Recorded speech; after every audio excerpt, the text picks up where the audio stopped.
começando mais um intervalo de aula.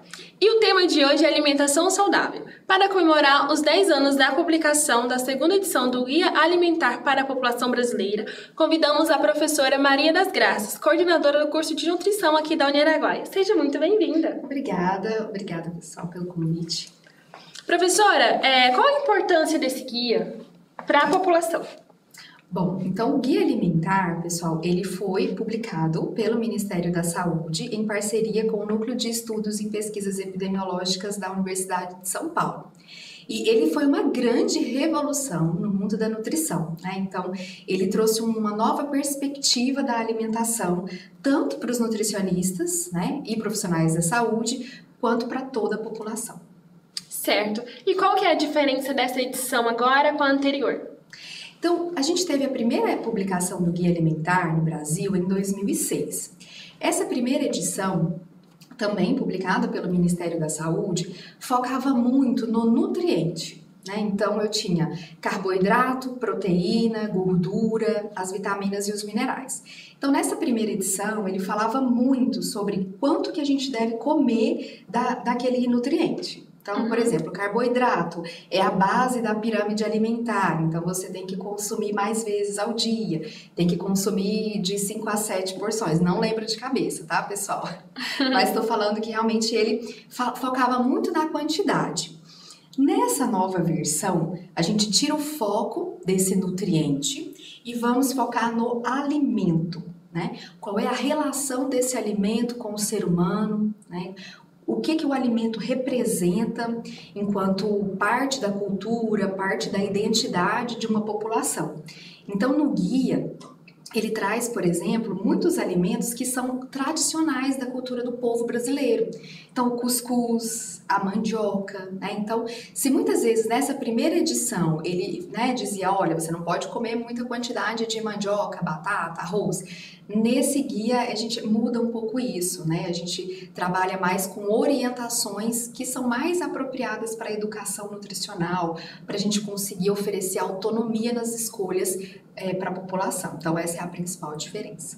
Certo. É um guia muito importante, né, professora? E qual que é o objetivo dele?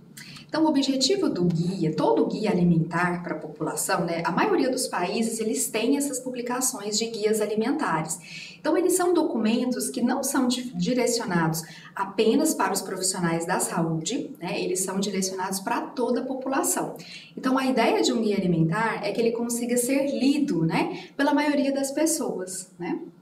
Então, o objetivo dele é estabelecer diretrizes, né, para que a gente consiga promover a alimentação adequada e saudável em todos os âmbitos, né, principalmente nas políticas públicas. Então, todas as políticas públicas de alimentação e nutrição, após a publicação do Guia Alimentar, elas passam a trabalhar com os princípios que foram estabelecidos nesse guia.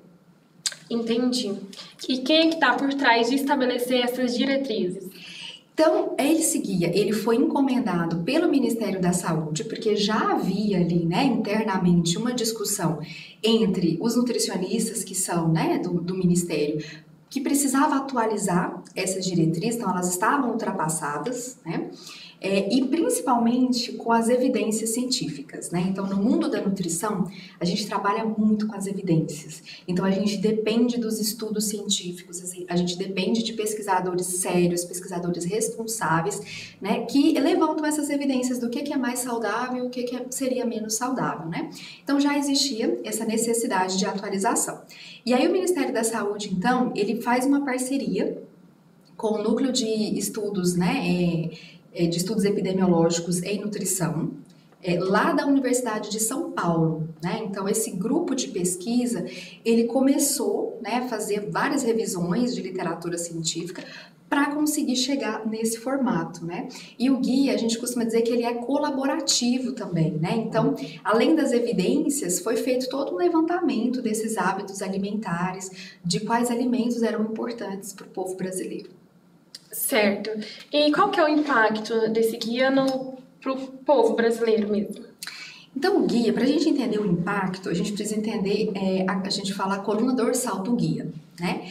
Então, o que o guia fala? O guia, ele diz que os alimentos, então, eles são subdivididos em 3 grandes grupos. né, a gente diferencia eles em alimentos in natura ou minimamente processados. Então, quais são esses alimentos? Os alimentos na sua forma natural, como são encontrados na natureza. Então, a gente tem, por exemplo, o abacaxi, né? Os minimamente processados, que são os alimentos que estão nesse primeiro grupo também, é aqueles alimentos, por exemplo, o arroz, o feijão. Então, a gente se pergunta, para fazer um arroz, o que que eu preciso? Arroz. Né? Então, quando a gente consegue identificar qual é o alimento principal, aí esse é o minimamente processado, tá? A gente não consegue comer arroz cru, né? Então, a gente precisa fazer um processamento mínimo, né, para conseguir comer. Então, esse é o primeiro grande grupo.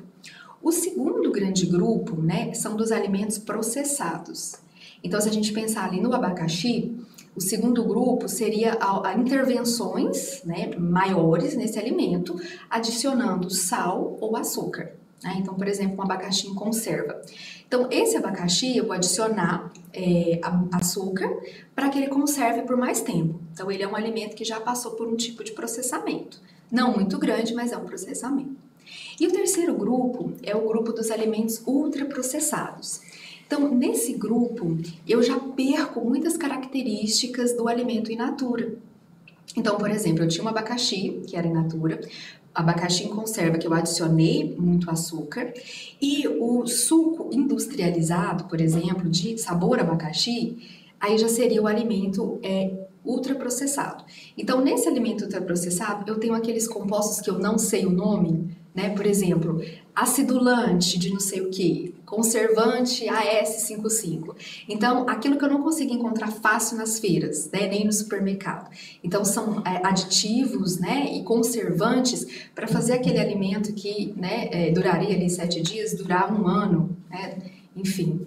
Então, essa é a principal característica ali do guia, né?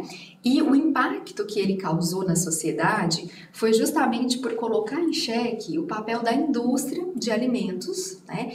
Para promoção da alimentação não saudável, né? Porque a indústria de alimentos, ela, querendo ou não, é muito importante para a alimentação dos povos, mas o tipo de alimento carregado em gordura, em sal e em açúcar acaba promovendo doenças. Né? Então, o grande impacto do guia foi nesse sentido. Certo. E quais são os assuntos abordados? Além de estabelecer algumas instruções para a gente ter uma alimentação melhor, ele aborda algum outro assunto? Sim, ele aborda principalmente a questão da comensalidade, né? Que é a relação das pessoas com esse alimento. Então, ele estabelece 10 passos para a alimentação saudável, né? E ele estabelece também uma regra de ouro.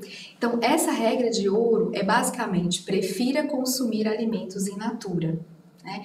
Ou minimamente processados. E então ele vai trabalhar todos os assuntos em torno dessa grande diretriz. E além disso, eu até trouxe ele aqui, eu vou deixar, pessoal, para vocês no link aqui na descrição do vídeo, né, onde vocês podem encontrar o documento na íntegra. Ele traz fotos de porções de alimentos, por exemplo.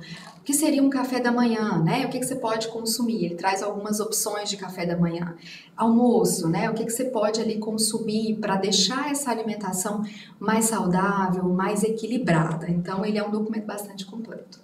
Legal. E para quem que é esse guia, professora?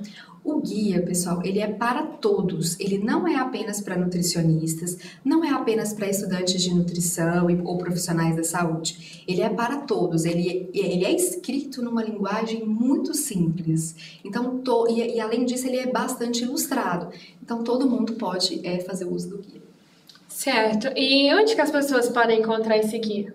Então, o guia, ele está disponível no site do Ministério da Saúde e eu também vou deixar o link direto aqui para vocês. Certinho. E, professora, além disso, ele leva em consideração a rotina muito acelerada das pessoas hoje em dia, talvez a falta de acesso das pessoas ao básico da alimentação, ele leva em consideração tudo isso? Leva em consideração. Inclusive, ele dá algumas receitas, né, e algumas sugestões de como deixar a alimentação mais prática, porque o grande questionamento que a gente tem dos alimentos ultraprocessados é justamente isso, né? Então, Sim. Às vezes, apesar de uma maçã, se a gente for comparar, uma maçã é muito fácil da gente comer, né? Você tá dirigindo, você consegue comer. Mas é mais fácil ainda uma batatinha em pacote, por exemplo. É verdade. Né? E além disso, tem a questão do hipersabor também, né? Então, a indústria de alimento, ela foca muito nisso. Então, às vezes, por exemplo, você come uma maçã, raramente você vai ter vontade de comer uma segunda maçã. Porque ela tem fibra, você já vai se sentir saciado. Agora, a batatinha de pacote gera aquela impulsividade. Então, você vai comendo uma, você quer outra, e você quer outra, e quando vê, já comeu o pacote todo, né? Além de ser muito fácil. Então, o guia, ele também traz umas estratégias para você conseguir colocar a alimentação saudável na sua rotina. Certo. E como que os nutricionistas podem usar para estar orientando os seus pacientes? No mundo da nutrição, principalmente no ensino, né, aqui no nosso curso de nutrição da Uniaraguaia, a gente construiu o nosso projeto político-pedagógico todo pautado no guia alimentar. Né? Então, as diretrizes e os princípios, eles já são usados pelos nutricionistas em atividades de educação nutricional, por exemplo, e nas nossas disciplinas de saúde pública 1 e 2, educação alimentar e nutricional, até na própria disciplina de nutrição e dietética, que é a disciplina onde a gente aprende a calcular os cardápios e os planos alimentares individualizados, a grande coluna dorsal de todas essas orientações é pautada no Guia Alimentar, que é o nosso principal documento da área de nutrição hoje no Brasil. Entendi, muito interessante. Professora, obrigada pela participação. Espero a senhora aqui outras vezes para a gente estar falando sobre essa relação com a comida de forma saudável. Muito obrigada pelo convite e eu espero que vocês tenham gostado. Obrigada, tchau!